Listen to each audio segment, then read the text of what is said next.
Good morning guys. So ayun, kakagising ko lang ngayon. At dahil Sabado nga pala, syempre wala tayong pasok at tamang pahinga lang muna. So ito nga pala yung panahon ngayon guys. Ang ganda ng panahon ngayon, tsaka maaraw. Yan, makikita nyo naman po dito. Tapos ito na yung kakainin natin ngayong tanghalian, lugaw. Wow! Nakakabis din kasing kumain ng lugaw. Perfect ito sa malamig na panahon ngayon. Yan, marami-rami pa. Kasi bagong luto. Okay po, kakain na tayo ng lunch natin. At ito yung kakainin natin ngayon, lugaw. So bago tayo kumain, magdadasal muna tayo.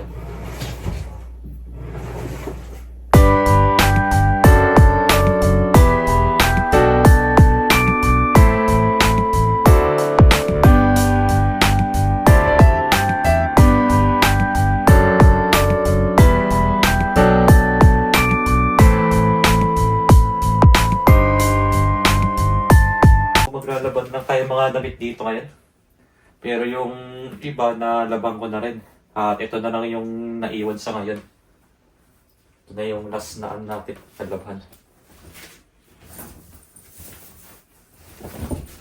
Para pagka natapos, sasampay na lang sa ano. Sasampay na lang yun dyan mamaya.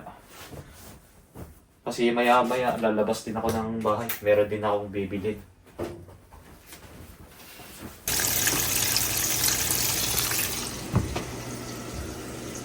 Time check muna tayo. 1:15 na ng tanghali. So, andito na ako ngayon sa train station or tinatawag natin na Eki sa Japanese. Sa ngayon nga pala, pupunta ako ng Namba at meron na ako titignan sa may Don Quijote. Kasi sa Don Quijote, marami kayong mabibiling mga products dun. Hindi lang po mga pagkain or pasalubong. Meron din silang mga iba't ibang mga products na ano yung sa mga may hilig gumamit sa mga pangmuka, sa pangkatawan.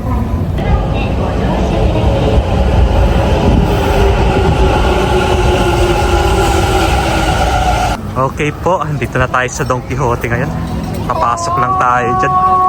So nandito na pala ako sa loob ng Don Quijote at tumingin lang ako dito na Di Alba na UV.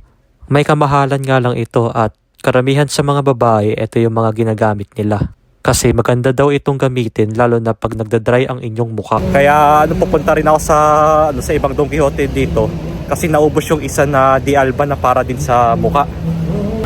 At ito nga, nagkita ulit kami ni Grico Man dito sa may Dotonbori. Ayan.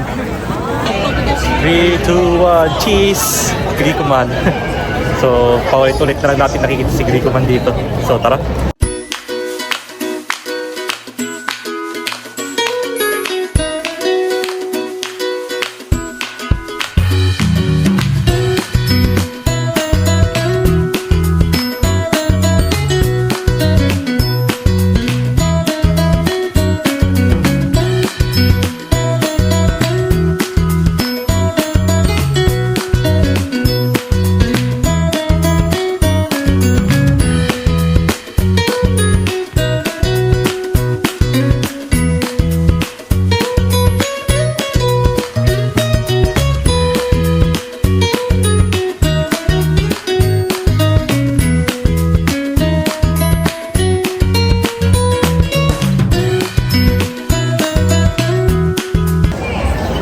Okay guys, dito muna tayo kakain sa sushi, Kappa Sushi. Ang isang plate nga dito ay nagkakahalaga ng 110 yen. Ito po yung pinakamurang isang plate.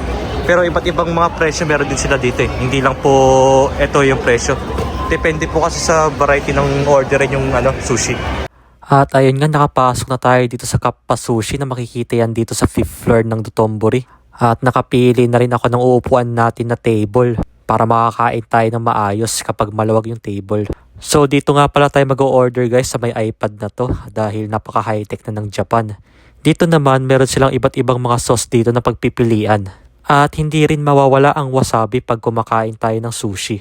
So after 5 minutes dumating na itong unang order ko na salmon sushi. Tapos meron pang tuna at salmon sushi din na may sibuyas. Nagtataka din ako guys kung bakit brown rice yung gamit nila, hindi white rice. Dahilan na rin siguro na mataas na ang presyo ng bigas ngayon. So ito na yung una kong tinikman, salmon na may onion tapos nilagyan ko ng wasabi.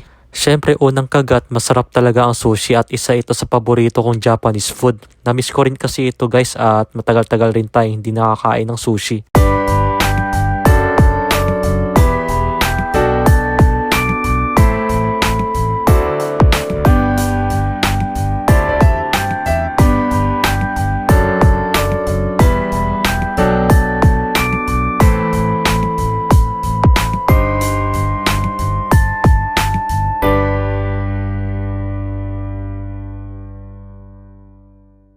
Time check muna tayo.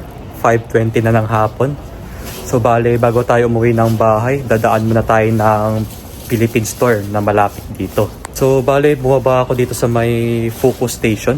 At dito kasi yung may malapit na Filipino store na alam ko. So bibili lang naman kasi ako ng mga ingredients na wala na sa bahay sa ngayon. Itong lugar na to ay kasunod lang ito sa station namin. Bale, mamaya sasakay lang tayo ng train. At doon na yung next stop natin papunta ng bahay. Ayun, maglalakad lang tayo dito ng konti. At makikita na natin yung Philippine store dito. Or yung Philippine store na malapit dito sa amin. So, ito na po yung Philippine store na meron dito sa amin, guys. Itong Pinoy Sari-Sari store. Sana all Christmas na. Dami na nilang parol dito. So tayo.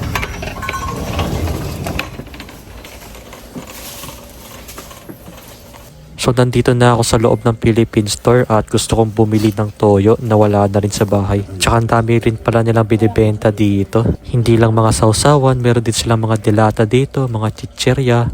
Tapos mga iba't ibang pagkain. Diba, kompleto ricados na sila dito. Tsaka bumili na rin ako ng patis dahil paubos na rin yung patis ko. Balak ko din kasi bumili ng spaghetti sauce, kaso sabi nila ubos na rin yung spaghetti sauce nila dito. Tapos meron din silang sausawan ng chili mansi dito at Mang Tomas. Meron din silang sinigang mix, magic sarap, crispy fry at mamasitas. Ayan, iba't ibang klaseng mamasitas yan na meron sa kanila dito guys. Tapos dito naman meron din silang mga frozen goods na available din dito. So buksan na natin kung ano yung laman dito. Ayan, marami silang mga stocks dito. Ayan nga, nakakita ako meron silang tinapa dito. Tsaka hindi talaga mawawala ang chicherya dito. Tulad ng tortillos, Mr. Chips, Chippy, at meron din silang chicharon dito. Kaso napansin ko wala silang piatos. Dahil yun din yung favorite kong chicherya sa Pilipinas. Tapos kabuhat na rin ako ng pansit canton dito. Ayun, nakauwi na pala ako ng bahay. At kanina nga pala bago ako umuwi, dumaan muna ako sa Philippine store na malapit dito sa amin. Bale, isang station lang yun mula dito. Kaya malapit lang po. So ito nga pala yung mga pinamili ko kanina sa may Philippine store. Ito nga, pumili ako ng pansit canton na spicy flavor. Tapos calamansi flavor. Ayan, tagdadalawa po yung binili ko. And then chicken cubes. Wala kasi silang nor, kaya ito na lang yung binili kong cubes na chicken na Barrio Feste yung tatak. Tapos alamang, yan. Masarap to pag pag merong mangga. Tsaka sa binagoongan ito.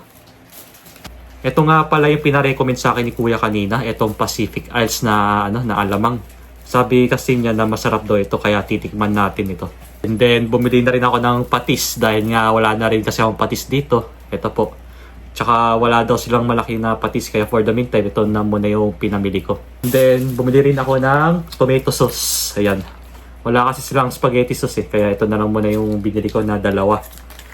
Siyempre, ito rin tomato paste.